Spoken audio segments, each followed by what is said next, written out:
A very warm welcome to everyone. First, I would like to express my deep gratitude to all who have made this workshop possible. Linda, you have nurtured this workshop into life in such dignifying ways. Nobody else could do so. And I'm thinking of our dear Morten Deutsch, who convened the first workshop in this series in 2003. And his successor, Peter Coleman, together with Danielle Cohn and their wonderful team. We are so thankful to the ICCCR for hosting this workshop at Teachers College every year since 2003. I am the webmaster of the Human DHS website and have included all of you who have registered for this workshop in its website. In this way, I learned to know all of you very closely. In the talk that I will offer to you now, I have therefore tried to bring some of you in when I react to questions I received, and I regularly receive many questions. For instance, is there hope? What is dignity? What is humiliation? What is solidarity? Let me look at solidarity today. Is solidarity only something for dreamers? What about solidarity among us against them, which is a solidarity that is experienced as good only by us, but as evil by them? What about humiliating charity that sails under the banner of solidarity? What about the Gulag? About oppression in the name of solidarity? First, is solidarity only something for dreamers? I just finalized a book with the same title as this talk, and it will be published in the beginning of 2022. On page 23 of the preface, I write the following, and I read it to you. I have met people who have depreciated my work for solidarity by saying that I must be a sentimental crybaby, too weak to face the evilness of reality, or a do-gooder who collects points for history books or for heaven, or a cry bully who indulges in alarmism, excessive pessimism, fanatical nihilism, or indignation entrepreneurship. All of this, I can assure you, I am not. I am not a missionary of salvation either. I'm not a New Age advocate, nor am I an Orwellian Silicon Valley techno-libertarian. On page 427, I write about people in a lifeboat who will drown if they lose time on waiting for hope that solidarity will emerge. I write, as long as we wait with action until hope has befallen us, there will be no hope.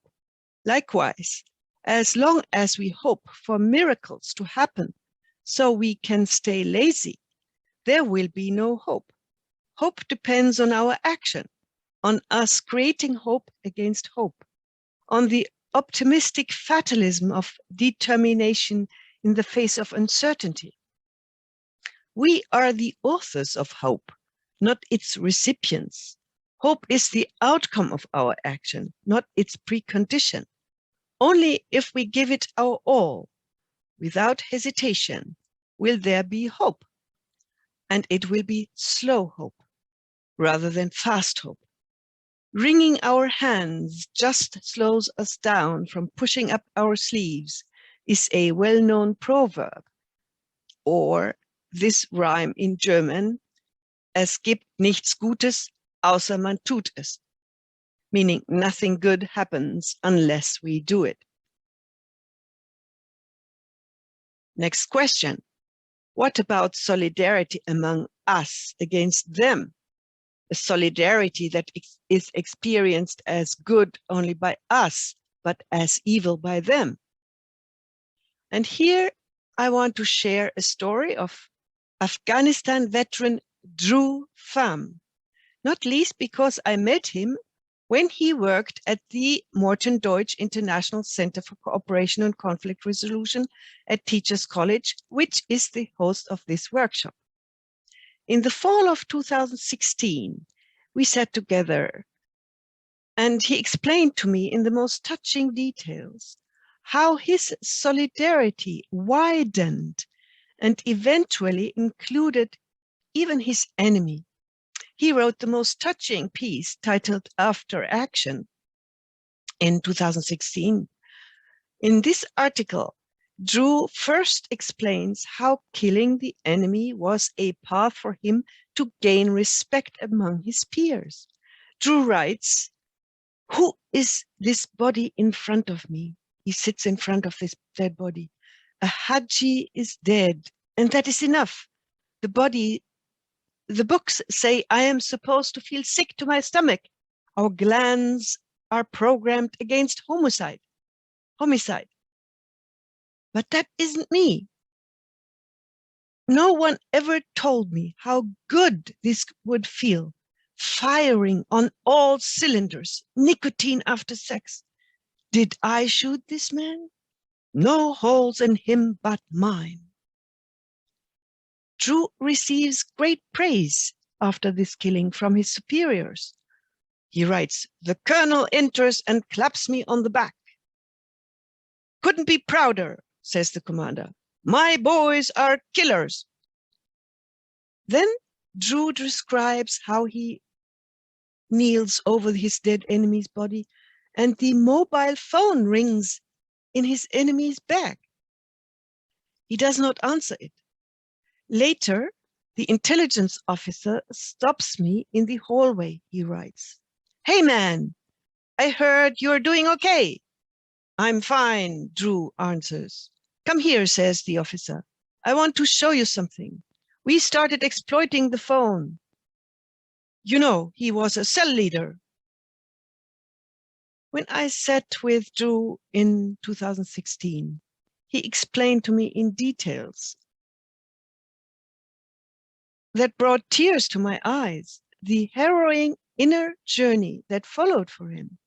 He saw on the cell phone the man's friends and family, and he could not prevent that he began to feel that this man became an acquaintance, even a friend, and that he, Drew, transmuted from a proud killer to a pained murderer. Thank you, dear Drew, for being so open and candid.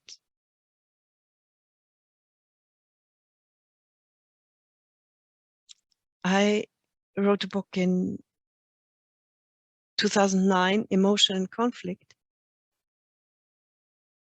and the foreword was written by Morton Deutsch. So I thank Morton Deutsch with this here too. And this was a book about solidarity among us against them, that is experienced as good only by us and as evil by them. Waging good conflict. You see, this was part of the title of this book, How Human Rights Can Dignify Emotion and Help Us Wage Good Conflict. Waging good conflict is a phrase that was coined by pioneer thinker Jean Baker Miller, who was our dear Linda Hartling's mentor. She developed the relational cultural theory that says that growth-fostering relationships are a central human necessity. Jean would be delighted to see how Linda succeeds in nurturing growth-fostering relationships in our global dignity work, including in this workshop.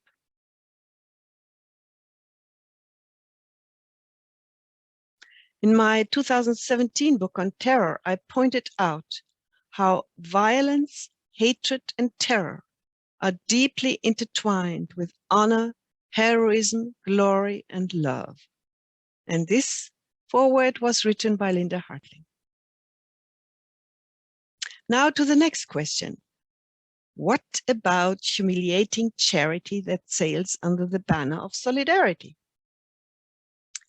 Ljuba Jens is one of the leading voices of safeguarding the practices and arts of Slovenian intangible cultural heritage, and she kindly contributes a ballad to this workshop. Thank you so much, dear Ljuba. You came to our 2016 Dignity Conference in Dubrovnik, and you touched our hearts so much. Thank you for being with us now again. And you explain this ballad. It is about a beggar asking for a piece of bread and shelter in Rome. He was given a bread, but in a dog's hut, and he passed away during the night. And you explain, as in many other medieval stories, the beggar was in reality God, testing people's hearts. The song is a ballad, and its message is universal.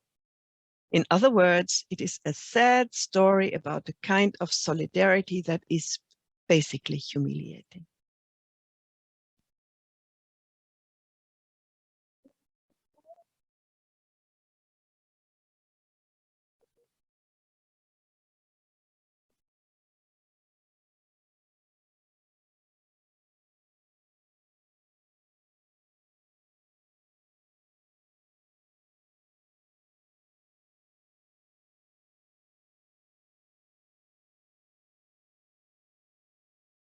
It's not this beautiful, and you can hear it. Just look on the website for Ljuba. Now to the next question. What about the Gulag, about oppression in the name of solidarity? The foreword of the book that I just finalized was written by a peace philosopher, Howard Richards, who receives this year's Lifetime Commitment Award in this workshop. Wonderful. We admire your work so much, dear Howard. On page 2, in the introduction to my book, I explain how the phrase solidarity can lead astray. Allow me to read again from my book. I write, only if certain conditions are fulfilled can the term solidarity set us on a path towards building cultural mindsets that supports the well-being of all people across all difference. The first condition is that it must be global solidarity rather than local in-group solidarity for the sake of out-group enmity. And second, it must be global common solidarity rather than simply the solidarity among the rentiers, the plutocracy, and globalized finance. This is a quote from economist Guy Standing. Philosopher Howard Richards acknowledges that for some people, the word solidarity brings back nightmare memories of the Gulag. This word, and he writes, has been the rhetoric of unworkable schemes that existed only on paper, while the reality has been inefficient bureaucracies, corruption, the silencing of dissent, and terror. Howard Richards published 3 books with the phrase solidarity in the title. Solidarity for full employment, solidarity for to raise wages, and solidarity for forgiveness of debts. Richards defends the use of the word solidarity as follows. The word began its career as a player in the discourse of modernity, as in French, solidarité. It was a watchword and an ideal of the French working class in the mid-19th century. The French delegation brought it into the first Socialist International, the International Working Men's Association, founded in London in 1861, and threw it into the world's main languages. Its main meanings were 2: stand together, united, and mutual aid. In the early days, it was used especially to raise funds for international aid sent to comrades in distress in other countries. So this is the end of the quote from Howard. Howard Richards is in favor of the term solidarity because it was historically associated with questioning the system, both from a socialist point of view and from a pre-modern religious traditionalist point of view. What motivates both Howard Richards and me to use this word is that it, and now I quote him again, puts structural change on the agenda by proposing, and often the proposals are made by people who practice what they preach, by proposing living by the rules of a different basic social structure. Indeed, and this is the end of his quote, indeed, together with Howard Richards, I am embedded in a global network, and you are part of this global network, of people who attempt to practice what they preach. Linda and I and all of you, we attempt to practice what we attempt to walk our talk, not just in our work, but also in our personal lives. Here comes now the conclusion. What kind of solidarity do we then need? We need common global solidarity rather than particular local in-group solidarity for the sake of out-group enmity. In our registration form, we ask you, what does dignity through solidarity mean to you? Ethnographer Sultan Somyi replied, we need collective humanity, as said in Africa, Utu Ubuntu. We have several wonderful participants in our workshop who bring the message of Ubuntu. The message is, I am because of you. Sultan Somyi is an ethnographer from Kenya who now lives in Canada and who has received many honors. For instance, he was recognized by the United Nations as unsung hero of dialogue among civilizations. Dear Sultan Somyi, I was absolutely privileged to meet you in 2001, and thank you for your ongoing support for our dignity work since 2001. Linda has encouraged me to read the following also from my book to you. It is about the work of philosopher Tadeusz Metz, who is a professor at the University of Pretoria in South Africa, and who invokes an Afro-communitarian conception of human dignity, in that it develops the idea that human beings have dignity in virtue of their communal nature, in virtue of their capacity for what Metz calls identity and solidarity. He points out that sub-Saharan thought brings together two different sorts of relationships, those of identity and those of solidarity. Identity is the sharing of a way of life. It means identifying with each other and conceiving of each other as we, while solidarity is the caring for others' quality of life, or what English speakers would call love or friendship. Tadeusz Metz writes, one could identify with others but not exhibit solidarity with them, probably workers in relation to management in a capitalist firm. One could also exhibit solidarity with others but not identify with them, for example, by making anonymous donations to a charity. African thought combines those two logically distinct kinds of relationship. Metz lays out, and now I quote him, to exhibit solidarity with one another is for people to care about each other's quality of life in two senses. First, it means that they engage in mutual aid, acting in ways that are expected to benefit each other, ideally repeatedly over time. Second, caring is a matter of people's attitudes, such as emotions and motives, being positively oriented towards others, say, by sympathizing with them and helping them for their sake. For people to fail to exhibit solidarity could be for them to be indifferent to each other's flourishing or to exhibit ill will in the form of hostility and cruelty. Thank you, dear Tales, for your work.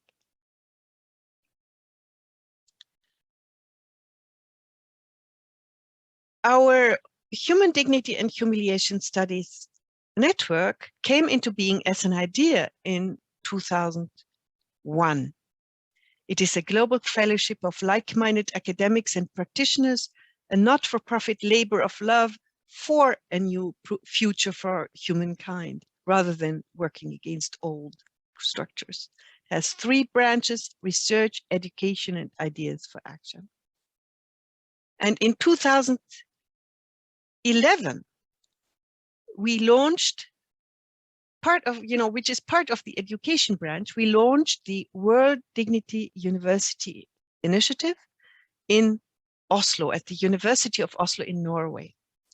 And I made a talk about this history, and you can download it from this website, the workshop website as well, where I explained how this initiative came into being and what happened. It goes back to the original meaning of the word universitas, scholarium, means a community of scholars. So the World Dignity University Initiative is an invitation to you to help form a global community of edu-learners for whom dignity is central. And we thank Betty Reardon, the mother of peace education, for coining the phrase edu-learner in 1988. Thank you, dear Betty.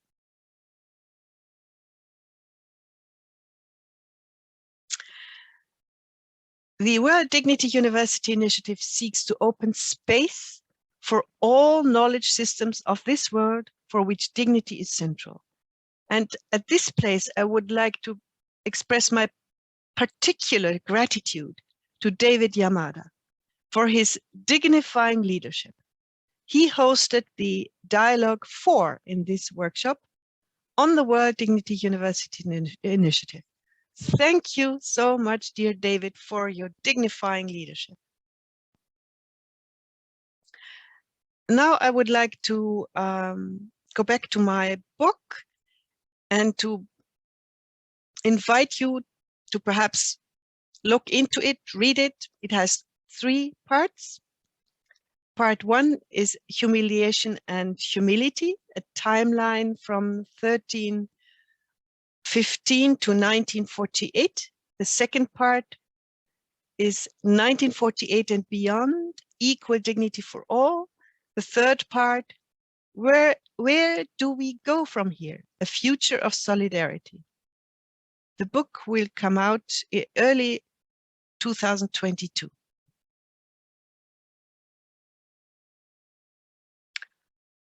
When I was 40 years old, after 20 years of global living, of being at home on all continents, I felt I had learned enough to embark on an ambitious plan. I wanted to outline in one single paragraph the path that would carry me until the end of my life. For 3 years, I reflected deeply and dialogued with many people. And let me read the paragraph that emerged for me to you now. This is what carries me. We, the species Homo sapiens, face global challenges, from the destruction of our ecospheres to the degradation of our sociospheres. And we must cooperate globally if we want to address these challenges. Question: what is the most significant obstacle to successful global cooperation? Answer: cycles of humiliation are the greatest obstacle, and this problem will increase the more the world interconnects, the more its finiteness will make itself palpable, and the more human rights ideals of equal dignity will become salient and create expectations that were absent before. For global cooperation in responsible solidarity to succeed, the highest goal must therefore be to dismantle existing systemic humiliation, to end and heal present cycles of humiliation, and to prevent new ones from emerging in the future.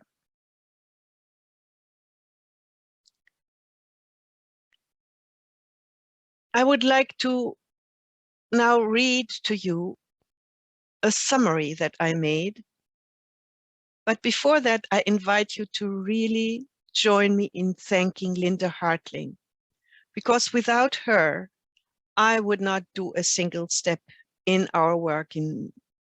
She is more than a twin sister to me. Just prior to the last workshop in 2020, I made a message of gratitude for her. And you can just click on it and see it on our website. I have no words to thank you, Linda, for your loving, dignifying leadership.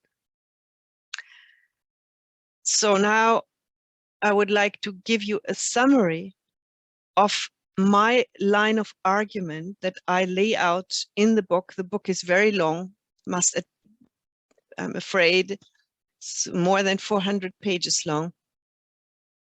And even though it is not very advisable to provide overly simplified abbreviations, particularly not in times of polarization, the following is a tentative summary of my view on what I call big history. And now I would like to read this to you. We, the species Homo sapiens, live at a historical turning point that is so important that only a long view on our history can help. We, as humankind, have dug ourselves into a multitude of perilous crises, both despite and because of what we call progress. We engage in systemic humiliation, ecocide and sociocide. We degrade our ecospheres and sociospheres at a global scale. We shred our relations with our habitat and with each other. The suffix side comes from caedere in Latin, and means cutting down, killing. We catalyze this degradation by damaging our cogitosphere, the realm of thinking and reflection, and we damage it to the point of cogitocide. As a result, we risk sliding sightlessly into collective suicide as a species, more even towards omnicide, the annihilation of all life on Earth. We as humanity stand at the edge of a Seneca cliff, the kind of rapid collapse that characterizes the disintegration of complex systems. If we, as humanity, wish to heal ecocide and sociocide and survive in dignity, the first step must be to overcome cogitocide, the destruction of our thinking. We need to face our calamity with an equanimous mind, not with panic nor with denial. Our scientists inform us that we have a window of opportunity of around 10 years to step back from the edge, and that all the knowledge to do so is available. Unfortunately, so far, instead of recognizing the depth of the existential crisis we are in and grasping the historic opportunity to exit it, it seems that too many of us choose to stay myopic. This is why a book of a look at big history is helpful. It provides a wide lens that makes primary problems visible that spawn secondary, tertiary, and quaternary problems. What is known as the Neolithic Revolution, therefore, merits renewed attention. It was a turning point in human history that was as important as the present historical moment. Furthermore, it saw humankind's primary problem emerge, namely competition for domination and control as a strategy of survival. Due to its success, at least partially, this competition remained Homo sapiens' master plan of action during the past millennia. It is a unidimensional and unilateral strategy that answers what political scientists call the security dilemma, in that it seeks negative peace by following the motto of, if you want peace, prepare for war. It was in this context that the dominator model of society arose, which is with its double intervention, namely keeping one's enemies out with weapons while holding one's own people down with routine humiliation. The notion of a dominator model of society was coined by and developed by Rianne Eisler, who contributed a message to the world to this workshop. Thank you, dear Rianne. Until now, all systems, feudalism, communism, capitalism, democracy, modernity, postmodernity, to name just a few catchwords, played out competition for domination in their practice, if only in different forms and to different degrees, and this even while promising the opposite in rhetoric. Equal dignity on the ground has been widely and systemically sold out, often even under the guise of dignity rhetoric. Our Neolithic forebears could not know better. Establishing a mindset of competition for domination was the best they could do. They did not yet have the information about the world that we have today. Over time, even a growth dilemma superimposed itself on the security dilemma and merged with this classical security dilemma. And this is where we are today. The current motto is, if you want prosperity, invest in exploitation. The situation we live in now, while it is a result of our forebears' strategy of survival, becomes a strategy of collective suicide as the world interconnects and the Earth's carrying capacity becomes overstretched. Competition for domination as a mindset and as a social and societal order has always been limited in its usefulness, but by now it fully outlives this usefulness. Even colonizing other planets would not help, given this mindset. Its resources would soon be depleted as well. This mindset drives systemic cogiticide and sociocide. It divides the global community just when it needs to come together, and by doing so, it hastens global ecocide.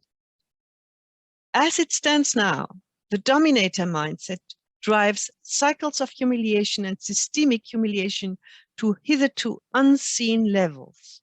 This happens in a situation where human rights ideals promise equal dignity to all, which means that feelings of humiliation no longer translate into obedient humbleness, but acquire hitherto unseen force. I call feelings of dignity humiliation the nuclear bomb of the emotions.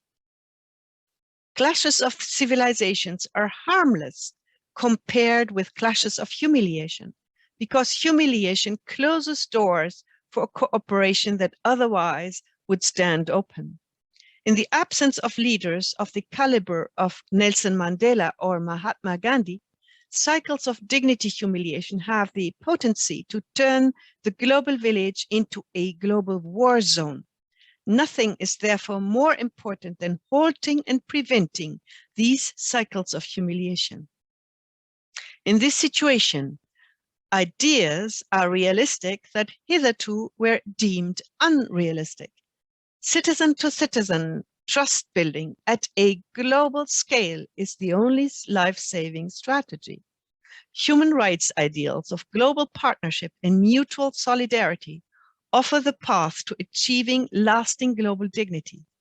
The traditional role description for maleness, namely bravery in competing for domination, is now obsolete. Our planet is burning and drowning, and at the same time it is filled with deadly weapons. And this means that all, men and women united, are called to embrace a new kind of bravery, namely the bravery of building mutual trust, care and solidarity in global partnership. The call must be as follows. On this small and finite planet that is our common home, let us bring our forebears' adaptations to a better completion. Nothing hinders us to honor our forebears' legacy, even while we unlearn their adaptations. There is no shame in accepting new learning when realities on the ground change. We possess all the necessary knowledge and skills to succeed. Let us nurture respect for equal dignity for all of us as responsible individuals, free to engage in loving solidarity with each other and with our planet. Let us celebrate diversity without humiliating each other. Let us protect unity in equality in dignity. Let us turn socio-side and eco-side into what I call socio-sanity and eco-sanity. Let us embrace socio-salvation and eco-salvation. Let us humanize globalization through egalization, a word I coined to signify equal dignity for all and freedom. Let us aim for glob-egalization. More, let us do so in cooperation and solidarity. Let us work for co-glob-egalization.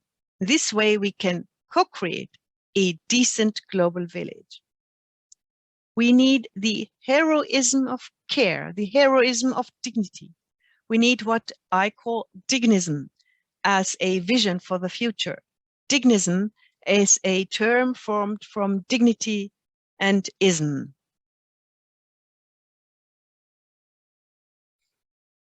Dignism.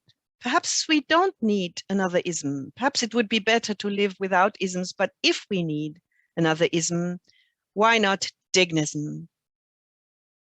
And I define it as follows. It is a world where every newborn finds space and is nurtured to unfold their highest and best, embedded in a social context of loving appreciation and connection.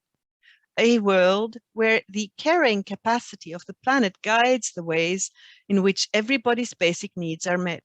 A world where we are united in building trust and respecting human dignity and celebrating diversity, where we prevent unity from devolving into oppressive uniformity and keep diversity from sliding into hostile division. I thank you so very much. Thank you.